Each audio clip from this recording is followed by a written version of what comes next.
Yeah, of course I'm a beneficiary of B.E.E. When you look at Sizwe and Company, the firm that we started, S&G Grant Thornton today, when we started out, obviously there were no companies, right?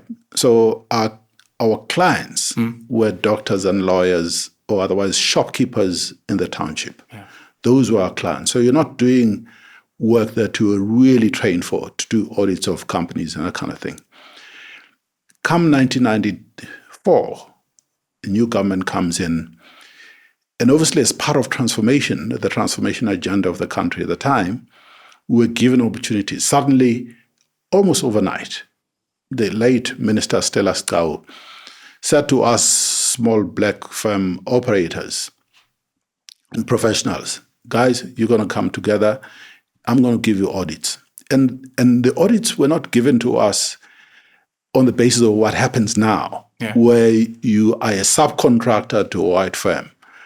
The audits of Eskom, Transnet, Santec, and all of those state-owned companies were given to us on the same basis. Jeez, directly.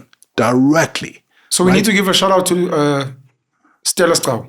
Absolutely. Thank you. May her soul rest in peace. Thank because, she changed overnight. Sizwe and Company transformed from having one office and maybe a smaller satellite office in Johannesburg to having 7 offices in the country, employing more than 350 young black professionals. Because we're now doing audits, Transnet, Eskom, and so on, as well as government departments. Yeah. Right? Do you call that B.E.E.? Of course it is. It's Black Economic Empowerment, right? So it wouldn't have happened if it wasn't for the strategy of B.E.E. at the time. Yeah. And then fast forward, I then become the CEO of Telkom, right? So the government was very deliberate. The company had been run by white people since it was part of the post office. And I'm there as a CEO of Telkom. I didn't know anything about telecoms. I had to teach myself.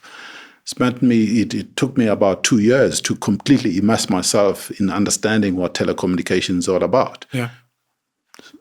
Spending time with technicians at street corners, understanding what they were doing, learning and reading a lot about telecoms and so on.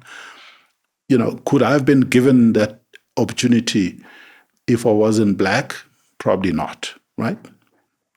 And that opened other opportunities. Yes, of course, I did my bit and I proved myself in that environment. It meant I had to work really hard to understand what this business was all about and make my own contribution towards its growth and development and growing people in the process. And that opened opportunities for me to become a CEO of First Rand Bank, FNB, RMB, West Bank, And again, we're sitting with a serious heavyweight here. No, Baba, please continue. My apologies for the unprofessionalism. So could I have been a CEO of First Rand if I wasn't black? Probably not, right? Because I had the track record based on the opportunities that had been given to me. Because you were black. But it's what you do when you get there. 100%. Right? When you get to those positions. 100%. And I proved myself again, in banking. I had to learn banking. I had to understand what the business is about and make my own inputs and changes to that business towards its growth. As an example, when I got there, the business was operating in Europe, in Australia, in Brazil, and all of these places, but hardly in Africa. And by the time I left, the business had a footprint in a number of at least 8 countries in Africa. Thank you for that work, by the way. So I wanted to mention that you look like Kwame Nkrumah, so you were pushing the African agenda through. No, it's really important. Yeah. It's really important. So, so that's why I say often as black people, you get these opportunities, especially, maybe our crop, the older generation. It's what you do when you get there. Yeah. And because they're still, the issue of transformation and advancing the agenda of Africans is far from over. We still have a lot of work to do.